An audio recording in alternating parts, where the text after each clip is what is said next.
रहमतें हैं तेरी अगियार के काशानों पर, बर्फ गिरती है तो बेचारे मुसलमानों पर।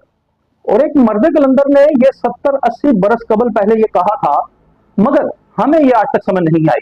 और ये जो ईरान इसराइल जंग चल रही है, इसके माबैन जो हम सोशल मीडिया पे बड़ी बातें कर रहे हैं और जो हम बगले जान रहे हैं, जो शादियाने बजा रहे हैं, ईरान ने ये कर दिया इसराइल के साथ, और हम ये कह रहे हैं कि गुमनाम हीरोज ने ये कर दिया वो कर दिया, इस पे हम खुश हो रहे हैं। मगर हकीकत अहवाल क्या है कि पाकिस्तान में अगर एक औसत एवरेज एज की बात की जाए तो 50 से 60 बरस रह गई है एक आम आदमी की। और पिछले हम अगर 6 दहाइयों से देखें तो बर्फ गिरती है तो बेचारे मुसलमानों पर, कि पूरी दुनिया में मुसलमानों के साथ हो क्या रहा है। 1980 की दहाई से चंद सीधा सीधा वाकया सुन लीजिए कि ईरान इराक जंग 1980 से 1988 तक जारी रही। और इस तवील और खूनरेज जंग में जो इराक के ईरान पर हमले से शुरू होने हुई और तकरीबन 8 साल तक जारी रही, इसमें लाखों अफराद हलाक हुए। और उसके बाद आ गई है सोवियत यूनियन और अफगान जंग जो 1979 से लेके 1989 तक जारी रही। और इसमें भी क्या हुआ कि हम ये सब जानते हैं। उसके बाद आप आ जाइए जनाब 1975 से 1990 तक लेबनान के मुख्तलिफ फिरकों और सियासी ग्रुपों के दरमियान तवील अरसे तक जारी रहने वाली पेचीदा खाना जंगी। फिर जनाब खलीजी जंग शुरू होती है 1990 से 1991 तक इराक के कुवैत पर हमले के बाद ये जंग जारी होती है। और जनाब कसीरुल मुल्की अफवाज की जानिब से कुवैत को आजाद कराने की अमेरिका की क़यादत में ये जंग जनाब इख्तिताम पजीर भी होती है।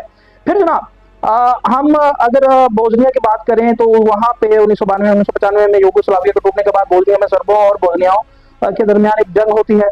फिर अगर हम जनाब बात करें 2001 से 2021 तक अफगानिस्तान की जंग, 11 सितंबर के हमलों के बाद अमेरिका और इसके इत्तेहादियों ने तालिबान की हुकूमत के खिलाफ कार्रवाई की जो तकरीबन 20 साल तक जारी रही।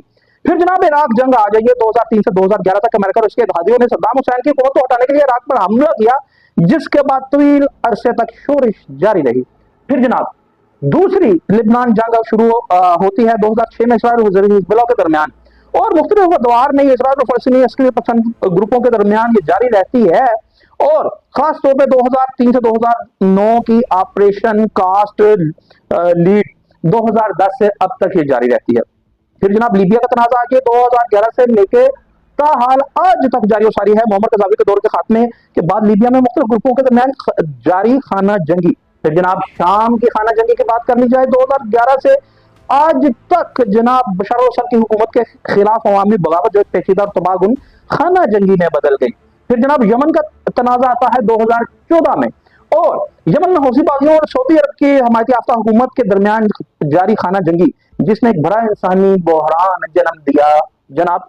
और दाश के खिलाफ जंग जारी होती है जनाब 2014 से लेकर ताहाल आज तक। इराक और शाम में दाश ISIS के रूज के बाद कसीरुल मुल्की अफवाज ने इसके खिलाफ कार्रवाइयां की, जिसमें बड़े पैमाने पर जमीनी और फिजाई हमले शामिल हैं। फिर जनाब इसराइल हमास जंग जनाब ये 2023 से ताहाल जारी है। हमास के 7 अक्टूबर 2023 के हमलों के बाद ये आज तक जारी और सारी है। और इसमें पाक भारत की जंगे नहीं है, इसमें रिसेंटली जो भारत ने जारवियत की पाकिस्तान के खिलाफ वो नहीं है, इसमें 1948 से कश्मीर का वो जो UN के चार्टर के मुताबिक फैसला होना है वो नहीं है। और इसमें कई शोरिशें हैं जो मुसलमान मुल्कों में बपा की गई या खाना जंगियां डायरेक्ट की गई। तो सवाल ये है, या तो ये तमाम मुस्लिम ममालिक बड़े ही जनाब अफ्तरा परदाज हैं, बड़े ही फसादी हैं और पूरी दुनिया में फसाद बपा करना चाहते हैं, इसीलिए पूरी दुनिया की अफवाज के कट से, भले वो नेटो हो भले वो एहसाफ हो, वो इकट्ठे होकर इनके खिलाफ कार्रवाइयां करते हैं। और अगर ये तमाम मुसलमान ममालिक ठीक हैं तो फिर ये तमाम जो अगियार हैं जो मिलजुल के इन पे हमला करते हैं, शोरशे बपा करते हैं, खाना जंगी क्रिएट करते हैं, तो फिर इनके खिलाफ हम क्यों सफारा नहीं होते और हम क्यों आज भी ढके छुपे अल्फाज में ये कहते हैं कि गुमनाम हीरोज ने ईरान का फिजाई जो एयर डिफेंस सिस्टम है उसको जनाब बहाल करने में मदद दी। आज भी हम खुलकर ये कहने के काबिल क्यों नहीं हुए, या फिर हम इसी तरह ही है कि पिछली 6 दहाइयों से जिस तरह ये आग तमाम मुस्लिम ममालिक में है, और अगर मुसलमान अख्तरा परदाज दहशत गर्द नहीं है तो फिर ये तमाम लोग दहशत गर्द और अख्तरा परदाज हैं। और ये इनकी सरकूबी के लिए मुसलमान अपना इकट्ठ क्यों नहीं करते जिस तरह के इन लोगों ने इकट्ठ कर रखा है। और या फिर इस तरह है कि ये जो आग है जो मुस्लिम ममालिक में पिछली 6 दहाइयों से एक के बाद दीगरे दूसरी की बारी आती है, हम ऐसा ही करते रहेंगे कि हम एक भाई का घर जलते हुए खुद चुप साधे बैठे रहेंगे और अपनी बारी का इंतजार करते रहेंगे।